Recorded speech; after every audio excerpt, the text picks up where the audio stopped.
Hey guys, so we're up here, got a little pre-workout. Love doing that before hikes. I'm not trying to endorse pump fuel, it's probably bad for me, but I like to use pump fuel. It just really ignites my hike. I think it gives my muscles what it needs compared to coming up blind with nothing on board. Does definitely give me a jolt. But so earlier in the year, I was watching this buck. It was around a 180 class buck, and I took several pictures of it, and he was right up here. Like, this is exactly where he was. Sorry if it's windy, but I was glassing him from all the way down at the bottom of that canyon. But yeah, I can make it up here with these tracks. Dude, these are B to the A. Shout out to atvtracks.net. I'm going places that I never thought I could go before. And I can tell you what, I like it better than a snowmobile because I can be sitting there looking around. Don't have to worry about, staying on course.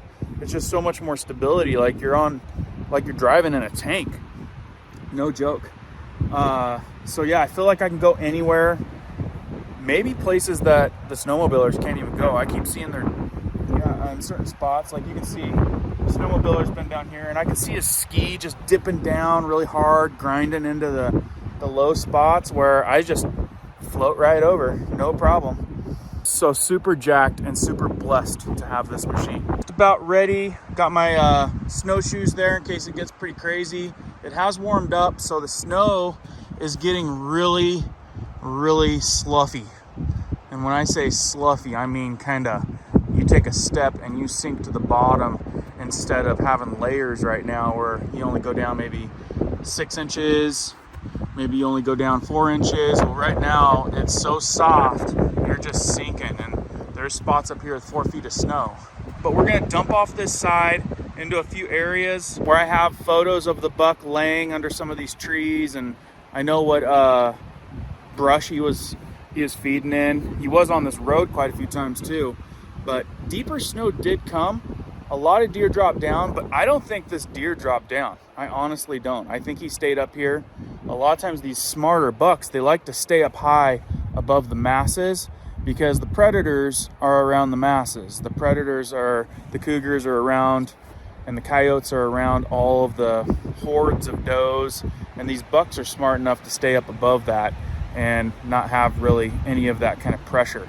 And I think that they remember where some of these little food plots are around tree wells, and they know how to survive up here. So another go. I've had a strikeout already on this area, but I went down the other side. So we're gonna come try this area. It's also possible that this buck's antlers could be underneath the snow somewhere. We have had a few dumps since I seen him last. I don't know if it was enough to cover an antler, but I do know it's been warm enough that sometimes these antlers warm up. And if you look, these pine cones and different things like this, anything with some color that absorbs heat starts to sink. I've seen leaves, basic dry brown leaves, 8 inches deep into the snow. So imagine what an antler can do. Antler probably sinks to the bottom, but not gonna give up. I'm gonna give this target animal probably a couple more trips if this one doesn't pay out. Let's get going. Okay, so a little update. I'm up here on the side of this hill. It looks premium. Haven't found anything yet, but it's promising.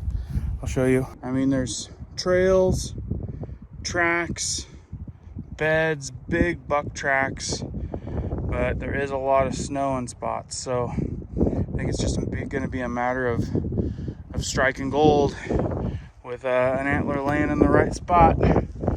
These little hard south facers are pretty burnt off. Yeah, just keep on trucking. See what I mean? I was up past my knees and some of that right there, and then comes right over to a burnt off section. Definitely a hit and miss. Not enough snow to pull out the old snowshoes yet. Looks like Looks like a snowstorm heading my way. Hope I find something before it hits.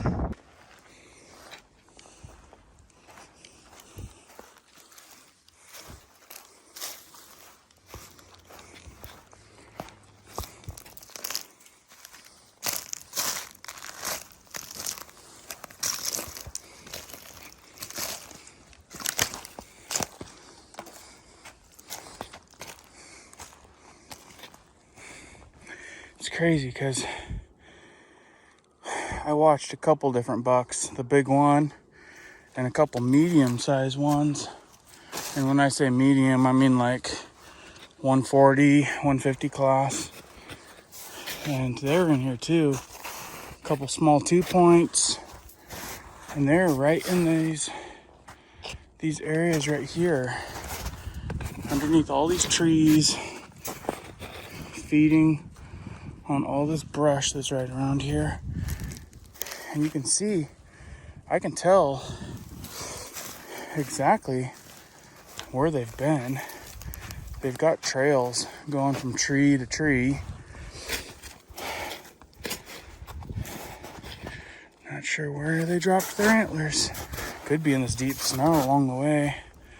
But I'm covering enough good bear areas, you would think, that I'd at least come across something. I'll go down there next. Check under these trees over here first.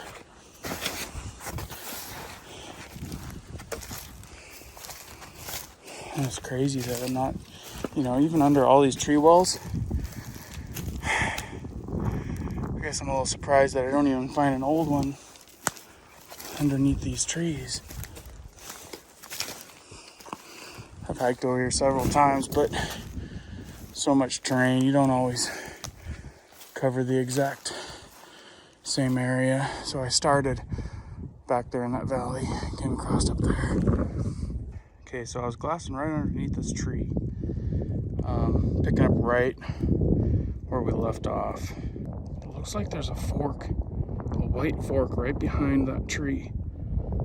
Let's go find out.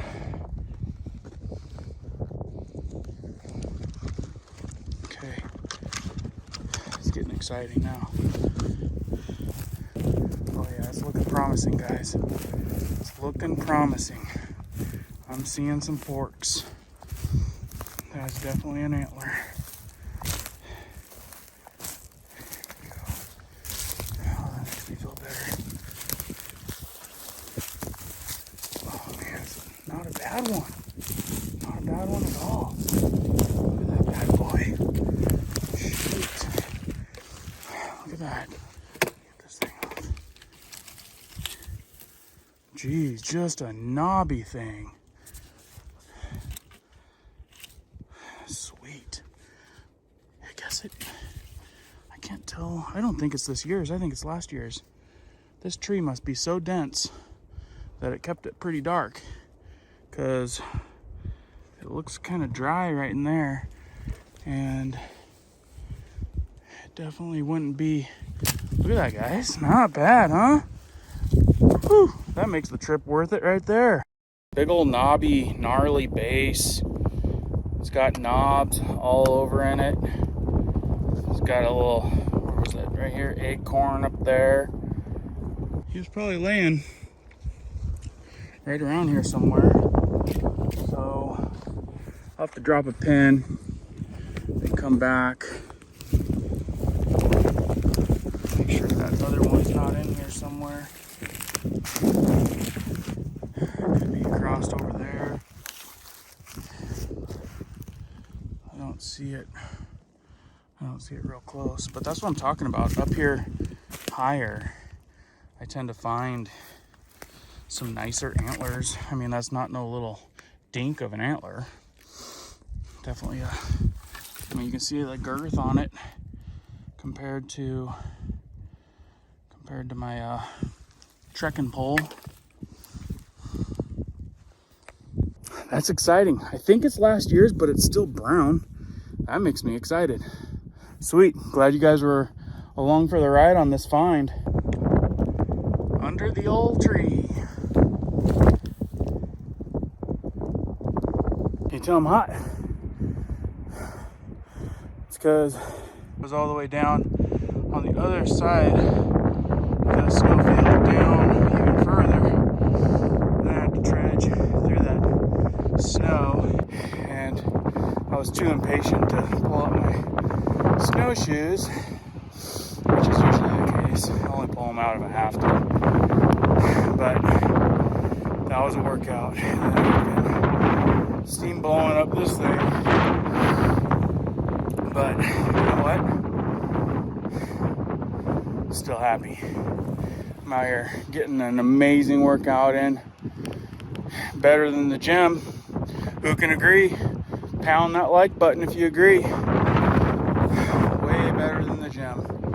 Don't even think about working out because I'm so mesmerized by looking for deer antlers and stuff.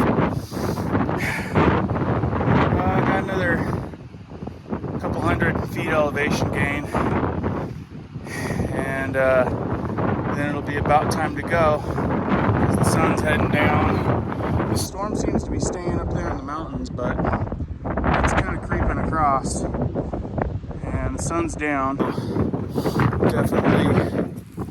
Definitely time to get up there, because typically I hike up and then come down, right? I go for hikes, but now that I've got the machine that gets me to the top of the mountain, it's the opposite. Now I hike down, and then after I've busted hump all day, I've got to hike back up. So, guaranteed hardcore workout. Oh, hopefully I get lucky here on the way out, and maybe pick up a second one. But I'm happy with that one that I found. Good old day in Washington. Good days when you find one. Made it back to the ATV. I'm glad you guys were with me finding that nice one. Can't wait till the next trip. See you then.